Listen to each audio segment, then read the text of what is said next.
नमस्कार दोस्तों, OCA network में आपका स्वागत है। मैं हूं ओमकार चौधरी। आज कुछ बुनियादी मुद्दों पर बातचीत करने जा रहे हैं और मेरे साथ जुड़ रहे हैं अनुपम मिश्रा जी। तो अनुपम जी को सीधे जोड़ लेते हैं और फिर जरा सीधे मुद्दे पर आ ही जाते हैं। अनुपम जी, बहुत स्वागत है आपका। नमस्कार। नमस्कार सर। नमस्कार। अनुपम जी, कुछ बड़े सवाल खड़े हो रहे हैं कि क्या भ्रष्टाचार और वंशवाद ये अब बड़े मुद्दे नहीं रह गए हैं, चुनावी मुद्दे नहीं रह गए हैं और जाति, समुदाय जो असल मुद्दे हैं एक्चुअल में मतदाताओं के सामने या किसी भी चुनाव में जो होने चाहिए, ये जाति और समुदाय ये दोनों भारी पड़ते हैं। बहुत पहले मुझसे एक कांग्रेसी नेता ने कहा था कि क्या भ्रष्टाचार भ्रष्टाचार मचा रखा है। बड़े नेता ने कहा था भ्रष्टाचार अब भारत में कोई मुद्दा नहीं बचा है। अच्छा देखिए, कुछ आयरनी ऐसी थी कि उन्होंने कहा और उसके तुरंत बाद ये 2G 3G और कॉमनवेल्थ ये सारे स्कैम एक एक करके आने लगे और ये कांग्रेस पर बहुत भारी पड़े। तो अपने अपने वोट बैंक की भी बात होती है साहब। जैसे कांग्रेस के वोट बैंक पे भ्रष्टाचार के मुद्दे भारी पड़े। समाजवादी पार्टी हुई, राष्ट्रीय जनता दल हुई, बसपा हुई, इन सब जो क्षेत्र है, डीएमके हुई और इन सब पार्टीज का, अब जैसे केजरीवाल को आप कुछ भी कह लें, पर केजरीवाल का जो वोटर था उसके ऊपर भ्रष्टाचार का मुद्दा उन पर भारी पड़ा। केजरीवाल के वोटर का केजरीवाल से मोहभंग हुआ। परंतु अगर आप सोचें कि राष्ट्रीय जनता दल के वोटर का मोहभंग हो जाएगा तो फिर वो गलतफहमी, वो एक देखिए, एक कास्ट नैरेटिव, एक जाति नैरेटिव इस तरह गढ़ दिया गया है कि जब आप कहते हैं कि साहब लालू यादव ने भ्रष्टाचार किया, उनको कोर्ट ने सजा सुनाई, तो कहते हैं जगन्नाथ मिश्रा ने किया था तो वो ठीक था, एक पिछड़ा कर लिया तो आपके पेट में दर्द होने लगा। अब इसका आपके पास क्या जवाब है?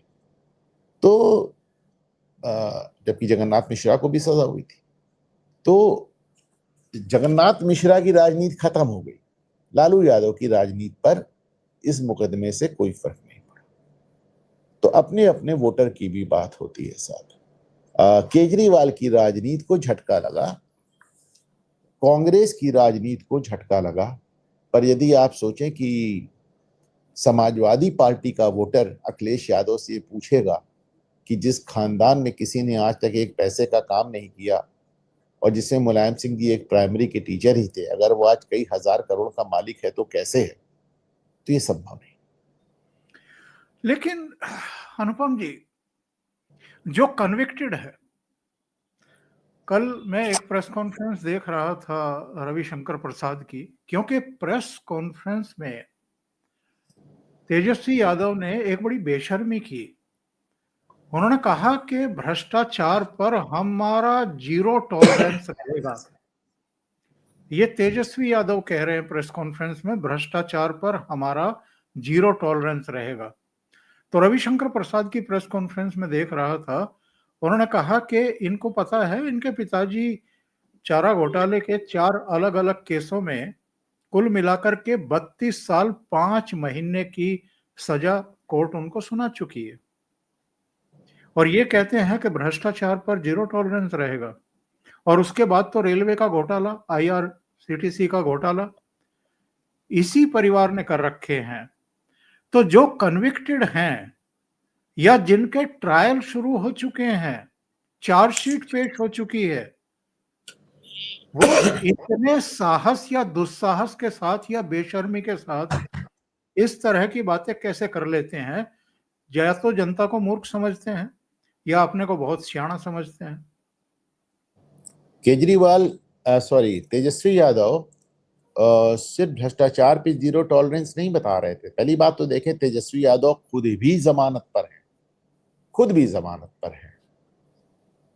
आप देखें, इसको इस तरह कंपेयर करें कि इतने लंबे राजनीतिक जीवन में नरेंद्र मोदी और अमित शाह पे एक ही आरोप लगा कि साहब आतंकवादी का एनकाउंटर करा दिया, सोहराबुद्दीन का, और उसमें भी जब तक क्लीन चिट नहीं मिल गई तब तक अमित शाह ने किसी भी तरह के पद को ग्रहण नहीं किया।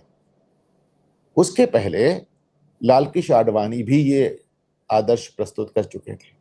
हवाला मामले में, हवाला मामले में से नाम आ गया था और उन्होंने इस्तीफा दे दिया था और कहा था चुनाव ही नहीं लड़ूंगा जब तक नाम क्लियर नहीं होगा, और अगला चुनाव उन्होंने नहीं लड़ा था। अब आप देखें इन, और आरोप क्या है साहब? आरोप यह है कि एक आतंकवादी का एनकाउंटर कर दिया।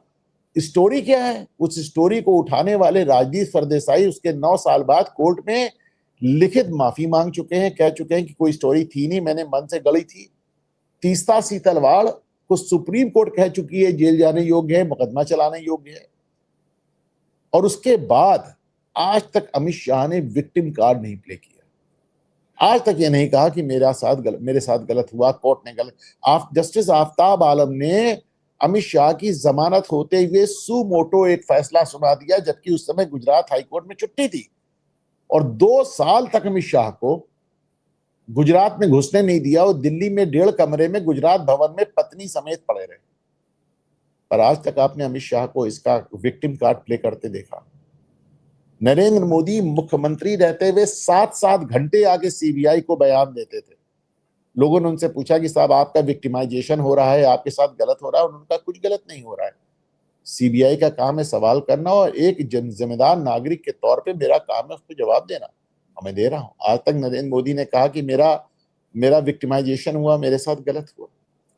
राहुल गांधी को सीबीआई से पूछताछ के लिए बुला लेती है तो कांग्रेस सीबीआई का दफ्तर घेर लेती है, ईडी का दफ्तर घेर लेती है। ममता बनर्जी सीबीआई के अधिकारियों को गिरफ्तार करवा लेती है, ईडी के अधिकारियों पर पत्थर चलवा देती है।